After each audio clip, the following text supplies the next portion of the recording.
मौसम बड़ा प्यारा हुआ पड़ा है आज यार। धूप निकली है 3-4 दिन के बाद और अच्छा लग रहा है यार। अस्सलामुअलैकुम जी, welcome back to my new vlog. तो आज की जो वीडियो है वो होने वाली है कि हम स्कॉलरशिप में अप्लाई किस तरह कर सकते हैं और जो है चाइना के अंदर कौन कौन सी स्कॉलरशिप होती हैं जो यूनिवर्सिटीज़ डिफरेंट ऑफ़र करती हैं।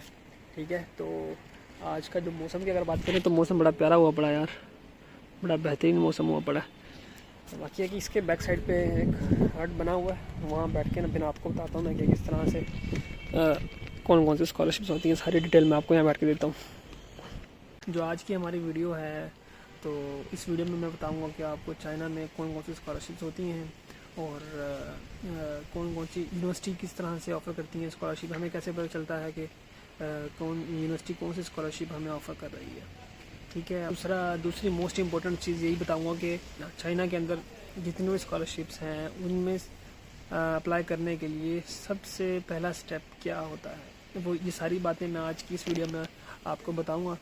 और रही बात डॉक्यूमेंट्स की, तो डॉक्यूमेंट्स कौन कौन से रिक्वायर्ड होते हैं स्कॉलरशिप के लिए ये मैंने अपनी लास्ट वीडियो में बताया था आपको। तो अगर जिसने भी अभी तक वो वीडियो नहीं देखी तो पहले वो वीडियो देख लें, आपको फिर समझ में आ जाएगा कि किसी भी स्कॉलरशिप में चाइना के अंदर किसी भी स्कॉलरशिप में अप्लाई करने के लिए कौन कौन से डॉक्यूमेंट्स रिक्वायर्ड होते हैं। तो चलिए फिर शुरू करते हैं आज की वीडियो। तो यार सबसे पहले जो मैं बात करता हूँ ना वो मैं स्कॉलरशिप्स की बात करता हूँ कि चाइना के अंदर कौन कौन सी स्कॉलरशिप्स होती हैं। उसमें से कुछ स्कॉलरशिप्स हैं लाइक सबसे पहले जो फेमस और वेरी पॉपुलर जो स्कॉलरशिप है चाइना के अंदर वो है CSC scholarship. CSC mean China scholarship council. तो ये एक ऐसी स्कॉलरशिप है जो पूरे चाइना में हर यूनिवर्सिटी जिसे कह सकते हैं कि इस स्कॉलरशिप के अंडर 270 प्लस यूनिवर्सिटीज़ आती हैं जो CSC स्कॉलरशिप ऑफर करती हैं। और इसका जो है ना आपको कैसे पता चलेगा कि CSC स्कॉलरशिप के अंडर इतनी यूनिवर्सिटीज़ आती हैं। इसकी ऑफिशियल वेबसाइट है, एक CSC की वेबसाइट है, चाइना स्कॉलरशिप काउंसिल की एक वेबसाइट है गवर्नमेंट की। तो आप जब इस वेबसाइट पर जाते हैं तो वहाँ हर एक चीज़ आपको डिटेल से देते हैं कि बताई होती है वहाँ के किस तरह से आप मतलब कि एक्सेप्टेंस के लिए अप्लाई कर सकते हैं, किस तरह से आप अपना CV का फॉर्मेट बना सकते हैं, किस तरह से कौन कौन सी यूनिवर्सिटीज़ इसके अंदर आती हैं। तो ये सारी चीज़ें ना आपको उस वेबसाइट पे बताई हुई होती हैं। तो जो फर्स्ट और वेरी फेमस और पॉपुलर जो हमारी स्कॉलरशिप है वो चाइना की ख़ास तौर पे वो है CSC scholarship, China scholarship council. और मज़ीद इसके अलावा दूसरी भी स्कॉलरशिप्स होती हैं लाइक जिस तरह से एक स्कॉलरशिप है Silk Road scholarship, Silk Road programme के अंडर आती है वो। तो इस तरह से यूनिवर्सिटी स्कॉलरशिप्स होती हैं हमारे पास, प्रेसिडेंशियल स्कॉलरशिप्स होती हैं, जिस तरह एक प्रोविजनल स्कॉलरशिप्स होती हैं। ये 5 से 6 स्कॉलरशिप्स ऐसी हैं जो चाइना की यूनिवर्सिटीज़ ऑफर करती हैं। और हमें पता कैसे चलता है कि भाई इस यूनिवर्सिटी में ये स्कॉलरशिप ऑफर हो रही है। तो इसका बेटर जो इसका तरीका है ना जानने का वो यही है कि आप यूनिवर्सिटी की वेबसाइट पे जब आप पोर्टल पे रजिस्टर करते हो, रजिस्टर के बाद आपका अकाउंट बन जाता है, फिर आप लॉगिन करते हो। लॉगिन के बाद जब आप फर्स्ट पेज पे जाके अप्लाई करते हो ना तो तब वहाँ लिखा होता है कि भाई ये यूनिवर्सिटी कौन कौन सी स्कॉलरशिप ऑफर करती हैं, लाइक CSC या प्रोविजनल स्कॉलरशिप या प्रेसिडेंशियल स्कॉलरशिप। तो ये सारी जो है ना स्कॉलरशिप्स वहीं उसी पोर्टल के ऊपर मतलब कि अप्लाई करने से पहले ही आपको सेलेक्ट करना होता है कि मैं भाई इस यूनिवर्सिटी में इस स्कॉलरशिप के थ्रू मैं अप्लाई करूँगा। ठीक है, ये 4 से 5 स्कॉलरशिप्स हैं। प्रोविजनल स्कॉलरशिप बेसिकली वो स्कॉलरशिप होती हैं जिसमें मतलब एक प्रोविजन के अंदर जितनी भी यूनिवर्सिटीज़ है ना, तो वो जो प्रोविजन होगा ना, प्रोविजनल गवर्नमेंट होगी वो आपको मतलब कि वो ये स्कॉलरशिप्स ऑफर कर रही होंगी स्टूडेंट्स के लिए। उन यूनिवर्सिटीज़ के अंदर जो स्टूडेंट्स अप्लाई करेंगे उनके लिए वो स्कॉलरशिप ऑफर कर रही होगी। इसी तरह प्रेसिडेंशियल स्कॉलरशिप भी इस तरह होगी। और यूनिवर्सिटी स्कॉलरशिप जो होती है ना वो बेसिकली यूनिवर्सिटी ही आपको फंड करती है सारा।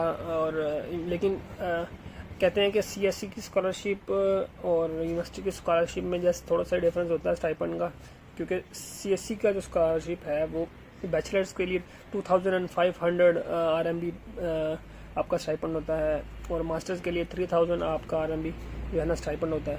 इसी तरह अगर हम PhD की बात करें तो PhD में भी आपका जो 3500 RMB आपका स्टाइपेंड होता है। तो यूनिवर्सिटी की स्कॉलरशिप अमूमन कुछ यूनिवर्सिटीज़ होती हैं जो मतलब इनके इक्वली दे देती हैं आपको स्टाइपेंड, लेकिन कुछ जो होती हैं ना, लाइक अगर मैं मास्टर्स की बात करता हूँ तो CSE में तो 3000 है ना, तो कुछ यूनिवर्सिटीज़ 22,500 जो है ना RMBs वो आपको स्टाइपेंड देती हैं। तो लिटिल बिट सेम ही होता है, लेकिन जस्ट स्टाइपेंड का थोड़ा सा डिफरेंस है। आपको अकोमोडेशन यूनिवर्सिटी प्रोवाइड कर रही होती है, आपकी ट्यूशन फीस आपकी एग्जम्प्ट हो जाती हैं, ठीक है। तो ये सारी चीज़ें जो है ना आपकी स्कॉलरशिप में इंक्लूड होती हैं। जस्ट एक फूड का जो पार्ट है वो आपको स्टाइपेंड मिल रहा होता है और आप इजीली मतलब उसमें सर्वाइव कर जाते हो चाइना के अंदर। तो ये बेसिक इन्फॉर्मेशन थी कि चाइना में स्कॉलरशिप कौन कौन सी होती हैं और कितना स्टाइपेंड है उनका। तो आई थिंक ये सारी चीज़ें आपको यहाँ से कंफर्म हो जाएंगी, और अगर किसी का कोई और क्वेश्चन हो तो वो कमेंट में कर सकते हैं। और अच्छा जी, तो नेक्स्ट जो हमारा है ना कि हम स्कॉलरशिप के लिए अप्लाई करते किस तरह से हैं। तो इसका ये है कि चाइना के अंदर स्कॉलरशिप में अप्लाई करने का सबसे बेहतरीन तरीका ये है कि आपके पास एक्सेप्टेंस लेटर होना चाहिए। अच्छा जी, एक्सेप्टेंस लेटर क्या है?